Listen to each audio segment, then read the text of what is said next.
Bonjour à tous, soyez les bienvenus sur Western Armenia TV. Les titres principaux d'aujourd'hui. Une manifestation a eu lieu à Erevan en soutien au Forum suisse pour la paix. L'hommage à Soromon Tehlirian annulé à Maralik pour des raisons politiques. Il n'y a plus de temps pour une diplomatie douce envers Bakou.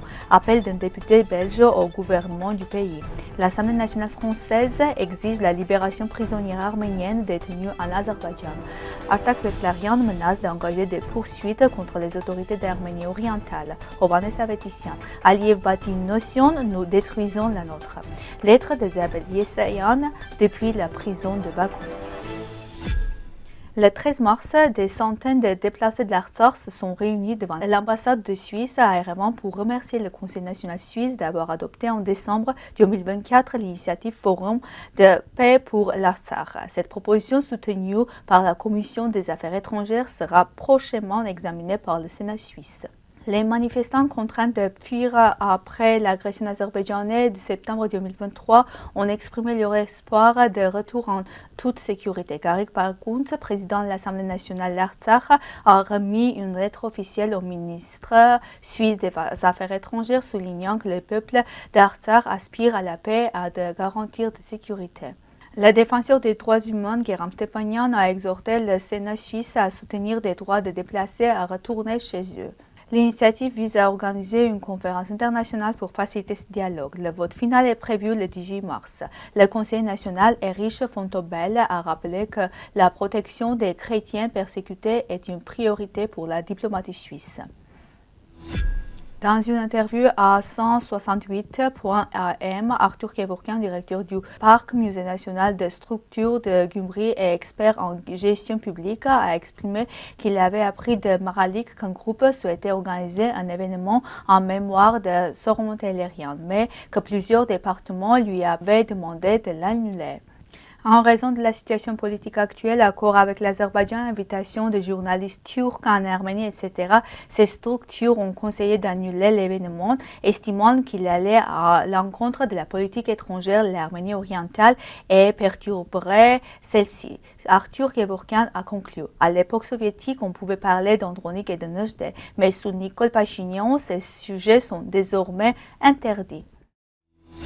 Lors d'une audition à la Chambre des représentants le 13 mars, Michel de Maët, député fédéral belge, a exprimé ses inquiétudes concernant les procès truqués contre des prisonnières arméniennes à Bakou et les dangers pesant sur leur vie. Selon un correspondant d'Armen Press à Bruxelles, il a souligné que le régime de Bakou et le dictateur Aliyev ignoraient les droits internationaux et humanitaires.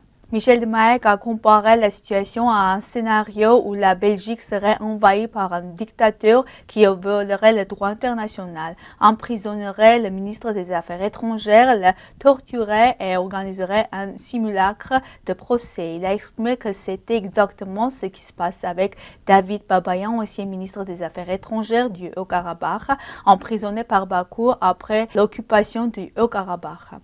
Il a aussi mentionné que 23 prisonnières arméniennes, dont les ministres et les anciens présidents du Haut-Karabakh, étaient emprisonnés depuis 470 jours. Michel de Maët a critiqué la réponse insuffisante de l'Union européenne à cette situation, arguant qu'elle était motivée par la dépendance de l'Union européenne au gaz azerbaïdjanais. Il est également dénoncé l'hypocrisie de la communauté internationale, rappelant que la majorité de ce gaz provenait de Russie, en violation des sanctions. Enfin, il a dénoncé l'organisation de la COP29 à Bakou sans tenir compte de la situation des prisonnières de guerre, soulignant que l'un d'entre eux, Ruben Vartanian, nominé pour le prix Nobel de la paix, était en danger de mort. Le 27 février, l'Assemblée nationale française a présenté le projet de résolution numéro 1015 exigeant la libération des prisonnières arméniennes détenues en Azerbaïdjan.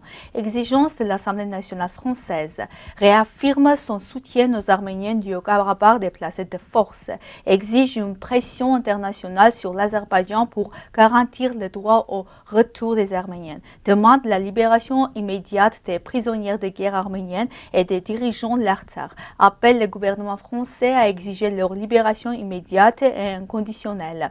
Cette résolution souligne une fois de plus que la politique de l'Azerbaïdjan vise à perpétrer un nettoyage ethnique contre le peuple arménien et à détruire le patrimoine historique de l'Artsakh. Malgré les récentes concessions multilatérales de l'Arménie orientale à l'Azerbaïdjan, je reste convaincu qu'Aliyev ne signera pas l'accord. Il cherche à obtenir tout, y compris une république d'Arménie non viable et à la poursuite d'une politique d'arménophobie sans offrir de contrepartie. Jusqu'à présent, il a obtenu de nombreuses concessions, notamment concernant l'Artsakh, sans rien rendre en échange. C'est que l'a exprimé Artak Beglarian, ancien défenseur des droits de l'homme de la République d'Artsakh, sur sa page Facebook. Le danger est grand que les autorités fassent bientôt des concessions sur des questions pour lesquelles la signature de l'accord était présentée comme une condition préalable, a-t-il averti. Il met en garde les autorités d'Arménie orientale, en particulier Nikol Pachinian, contre l'absence de poursuites devant les instances internationales. De nombreux Arméniens, moi inclus, poursuivront les autorités devant ces instances pour violation de nos droits. Nous devons faire en sorte que quelques responsables soient personnellement tenus responsables des violations des droits humains commises au nom de l'État, lesquels seront consignés dans les actes judiciaires nationaux et ceux de la CEDH. À moins qu'une nation n'ait un programme national expansionniste visant une expansion permanente de l'Artsakh, d'un enrichissement du Kars, elle restera toujours dans une position de faiblesse, a déclaré Ovanes Avetissian, économiste et expert en administration publique, lors du programme de son.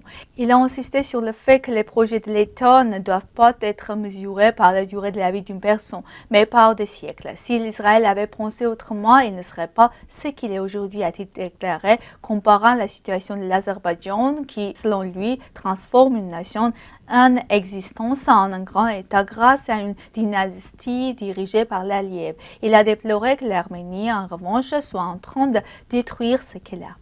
Il a mis en garde que, sous l'effet des actions des autorités arméniennes actuelles, l'existence de l'État arménien pourrait être mise en péril en renonçant à ses droits. Nous avons encore une chance de sortir l'Arménie de cette situation, a-t-il déclaré. Selon lui, la science et l'éducation donneront la force de relever les défis. Il a également souligné que les superpuissants n'ont pas besoin d'États pauvres et avertis. Le jour où Israël abandonnera ses objectifs ultimes, les États-Unis les jetteront aux orties. Le 26 juin 1937, le commissaire aux affaires intérieures de l'Arménie soviétique, Khachik Mourdoussi, approuva le mandat d'arrêt contre le célèbre écrivain arménien Zabel Yesayan, qui fut inculpé en vertu des articles 67 et 68 du Code pénal de la RSS d'Arménie, d'agent de renseignement étrangère, l'ancien membre du Dashnak Sution et de propagandiste d'idées contre-révolutionnaires et antiparti. Le lendemain, le 27 juin, Zabel Yesayan a été arrêté et incarcéré à la prison municipale d'Erevan.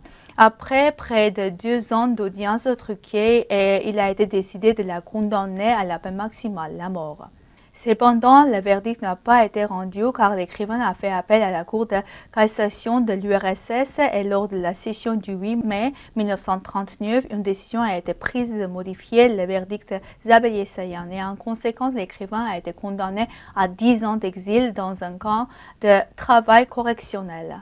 Les circonstances exactes, les lieux et la date de la mort de Zabel Yesayan restent inconnus.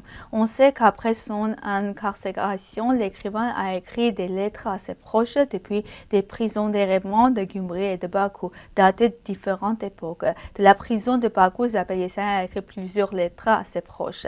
Les lettres conservées datent de 1942. Vous pouvez les lire dans notre site. C'est tout pour aujourd'hui. Merci d'être avec nous. Au revoir.